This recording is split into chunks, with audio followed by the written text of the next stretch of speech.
It started as a rounding error. That's the only way to describe it. For years, the electricity bill was just part of the background noise of homeownership in our corner of sunny, suburban Florida.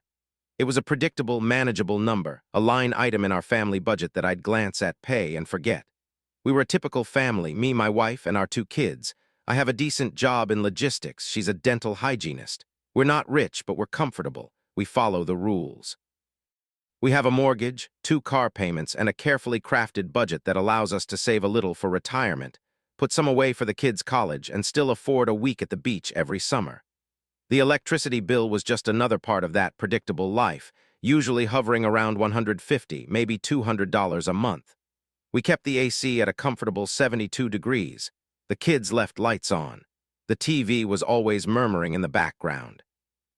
We ran the dishwasher daily. We lived a normal, modern American life, powered by a grid we never thought about. The first hint of trouble was a bill for $250. I remember looking at it and thinking, wow, must have been a hot month. I didn't give it a second thought. I just adjusted the thermostat up to 73, feeling like a responsible, proactive homeowner, and moved on. Problem solved. Except it wasn't. The next month, the bill was $310. Now it had my attention. This wasn't a fluke. It was a spike. I did what any modern dad does. I went to the internet. I started reading articles about the rising global cost of natural gas, about supply chain issues affecting power plant maintenance, about our local utility company petitioning the state for a massive rate hike. The abstract headlines I used to scroll past on my phone suddenly felt personal. The words rate hike and fuel surcharge were no longer just financial jargon. They were a direct threat to my family's budget. I decided it was time for some classic dad-level intervention. I became the energy police. Are you trying to cool the entire neighborhood? Shut the door. Turn off the lights when you leave a room. We're not made of money. Don't just stand there with the refrigerator door open. My lectures were met with a symphony of eye rolls from the kids and a weary, "Okay, honey," from my wife. I was a man trying to plug a dam with his finger, and the tension in the house started to rise degree by degree along with the thermostat, which I nudged up to 74. It was a small, nagging conflict, a low-level hum of annoyance beneath the surface of our family life. My attempts at conservation felt like a drop in the ocean. The next bill arrived on a Tuesday afternoon.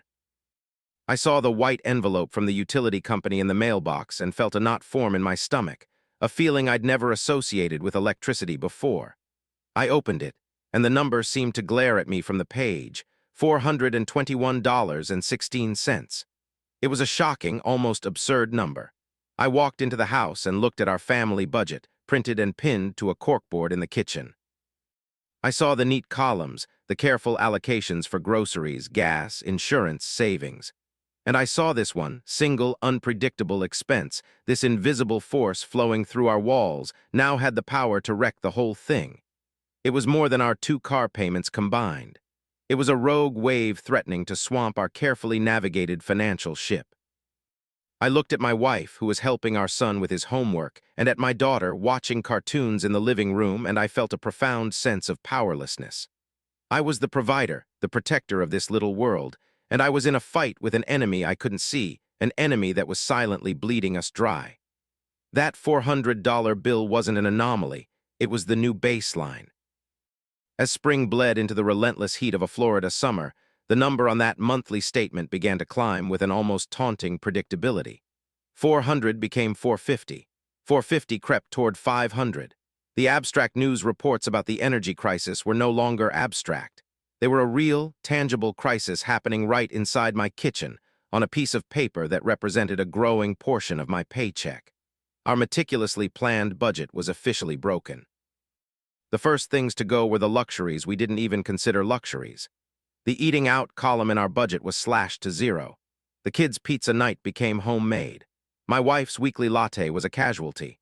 Our planned weekend trip to St. Augustine for our anniversary postponed indefinitely.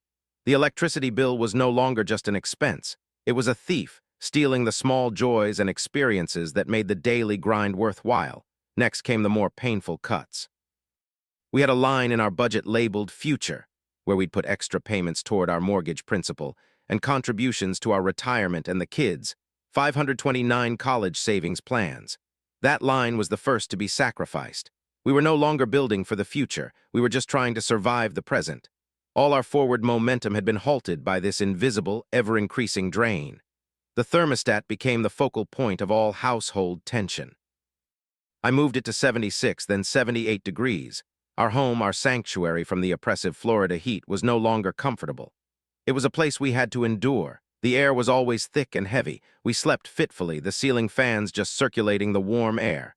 My wife, who loved to cook, found her kitchen unbearable. The kids were listless and cranky. The simple comfort of walking into a cool house on a hot day was a memory. I became obsessed. I downloaded the utility company's app, which showed our energy usage in real time. I'd watch the graph spike every time the air conditioner kicked on, my own anxiety spiking right along with it. It was a form of self-torture. I knew we needed the AC, but seeing the digital meter spin felt like watching money burn. The stress began to poison my relationship with my wife. She felt I was being tyrannical, turning our home into a sweatbox over a few $100s. From her perspective, the comfort and well-being of our family were more important. "I can't live like this," she'd say, fanning herself in the kitchen. "The kids are miserable." From my perspective, she wasn't grasping the severity of the financial threat. "It's not a few $100s, I'd argue, my voice tight with a frustration I couldn't contain. "It's thousands of dollars a year we don't have. That's their college money. That's our retirement. Do you not see what's happening?" I started researching solar panels, dreaming of a future off the grid. But the dream collided with reality. The upfront cost was astronomical, somewhere in the neighborhood of $30,000 to $40,000. It would require taking out a massive loan, a new mountain of debt, just to solve the problem of our current bills. It felt like an impossible trap, a choice between financial ruin now or financial ruin later. The breaking point came in August. We received a bill for $588. It felt like a physical blow. That same afternoon, I went to the old, inefficient refrigerator we kept in the garage for extra drinks and freezer overflow. It was silent. The condenser had given out. A puddle was forming on the floor. It was a 15-year-old energy vampire, and it had finally died. But the cost to replace it with even a basic, energy-efficient model was another $700 we didn't have. I stood there in the stifling heat of the garage, looking at this dead appliance, and I felt a wave of despair wash over me. I realized my enemy wasn't just the thermostat. It was the water heater. It was the pool pump. It was the television, the computers, the video game consoles. It was the silent, humming network of machines that constituted modern life, each one sipping, or in some cases, gulping, this resource whose price was spiraling out of my control. I was a man in a boat with a dozen holes, and I only had two hands. The crisis arrived with the heat wave. For 10 consecutive days, the temperature outside climbed over 100 degrees, and the humidity was a suffocating blanket. The sun beat down on our roof with a merciless intensity. Our air conditioner, a machine I now viewed with a mix of gratitude and resentment, ran almost constantly, not to make the house cool, but simply to keep it from becoming dangerously hot. We limped along at 80, sometimes 82 degrees inside. It was pure survival mode. The constant heat frayed our nerves and eroded our well-being. The kids were irritable, their summer vacation a miserable, housebound affair. My wife suffered from persistent headaches. I wasn't sleeping, tormented by a recurring anxiety dream where I was just watching an electric meter spin like a slot machine. Our home had become a pressure cooker, both literally and figuratively. The constant low-grade misery was punctuated by a moment of acute financial pain. My wife was driving the kids to the library, one of the few air-conditioned places we could go for free, when the AC in her car gave out. It just started blowing hot, recycled air. In a Florida summer, a car's air conditioning isn't a luxury, it's a critical safety feature. I took it to the mechanic, praying it was a simple fix. It wasn't. The compressor was shot. The repair bill was $1,600. $1,600. A bill that large would have been a serious problem for us even in the good times. Now it was a catastrophe. Our emergency fund was a ghost. Our credit cards were already carrying higher balances than I was comfortable with. There was no choice. I paid for it with plastic, the swipe of the card feeling like a surrender. The tendrils of our electricity problem were now actively pulling us into debt. I felt a profound sense of failure.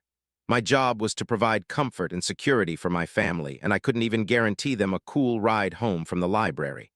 The bill for the heatwave month arrived on a Saturday. I saw the number through the little window on the envelope, and my blood ran cold. I opened it. $742.91. It wasn't a bill, it was a ransom note. I laid it on the kitchen table, and my wife and I just stared at it. Fighting was over. The arguments about the thermostat seemed petty and foolish now. We were beyond that. We were in a state of shared shock, like the survivors of a shipwreck clinging to the same piece of wreckage. The problem was no longer about our budget. It was an existential threat to our life as we knew it. That night, after the kids were in bed, we had the conversation that every homeowner fears. "How do people afford this?" she whispered, her voice a mix of awe and despair. "We do everything right. We make decent money. We don't live extravagantly. How are we being crushed by a light bill?" We started talking about things that had been unthinkable just a year ago. Do we sell the house? The house itself, the symbol of our American dream, now felt like a financial trap. The mortgage we could handle, it was the cost of operating the house that was killing us. We looked up apartments, but the rents were skyrocketing too. Do we leave Florida entirely? Move somewhere with milder seasons and a lower cost of living?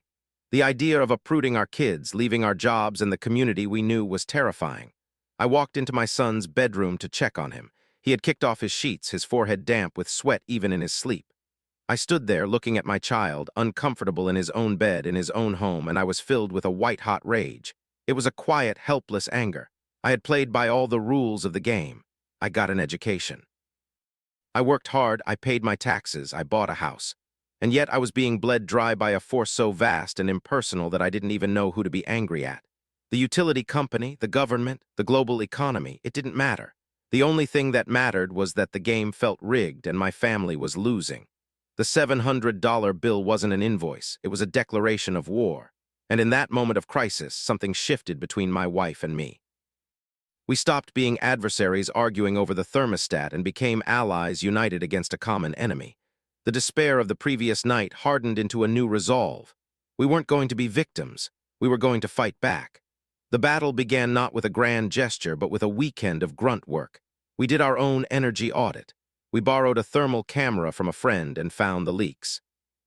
We discovered that the afternoon sun beating on our west-facing windows was turning our living room into a greenhouse. The insulation in our attic, we realized, was woefully inadequate. We spent that entire weekend at the hardware store and in the dusty, sweltering heat of our attic. We caulked windows. We installed thick thermal blackout curtains. We rolled out new layers of insulation, a sweaty, itchy, miserable job that felt like a profound act of defiance. It was a small investment, a few $100s and a weekend of our time, but it was the first time in months we felt like we had any control. Next, I went to war with our utility company's website. I spent hours dissecting our usage patterns and reading the fine print on their various plans.